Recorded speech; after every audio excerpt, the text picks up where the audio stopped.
Latest updates ఎప్పటికప్పుడు పొందడానికి studio యువ వాట్సాప్ ఛానల్ ని ఫాలో అవ్వండి. లింక్ డిస్క్రిప్షన్ లో ఉంది. కమిట్మెంట్ అడిగారంటూ ఓపెన్ అయిన నటి తాజాగా ఓ చాటింగ్ సెషన్ లో కెరీర్ ఆరంభంలో తనకు ఎదురైన కాస్టింగ్ కౌచ్ గురించి మాట్లాడి షాక్ ఇచ్చింది. టాలీవుడ్ లో వరుస చిత్రాల్లో నటిస్తుంది రెబా మోనికా జాన్. జారికండి అనే తమిళ చిత్రంతో కెరీర్ ప్రారంభించిన రెబా తెలుగులో కూడా పలు చిత్రాల్లో నటించింది. శ్రీ విష్ణు సామజ వరగమనాలో నటించింది. ఇటీవలే మ్యాడ్ స్క్వేర్ లో చిన్న పాత్రలో నటించింది, కానీ పెద్ద ఇంపాక్ట్ చూపించింది.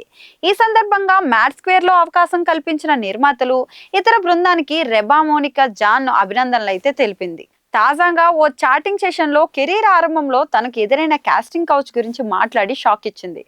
అవకాశాల కోసం వెతుకుతున్న క్రమంలో తనను కమిట్మెంట్ అడిగారని చెప్పిన రెబా, కొందరైతే డేటింగ్ వస్తావా అని కూడా అడిగినట్లు తెలిపింది. కొందరు ఎలాంటి భయం లేకుండానే ఇలాంటివి అడిగేస్తారని తెలిపింది. రెబా తనదైన అందం, నటన, అద్భుతమైన స్పీచ్లతో హృదయాలను గెలుచుకుంటుంది. టాలీవుడ్, కోలీవుడ్ సహా మాలీవుడ్ లో కూడా నటిస్తోంది.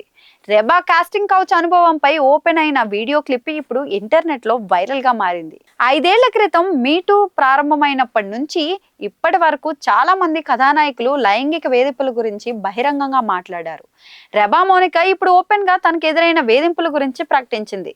అయితే బహిరంగంగా వేదికలపై ఇలాంటి ప్రకటనలు చేసే వారికి ఇటీవల అవకాశాలు తగ్గుతున్నాయి. అయినా సరే ధైర్యంగా మాట్లాడకపోతే ఎప్పటికీ ఈ పరిస్థితి మారదు అని చెప్పుకొచ్చింది.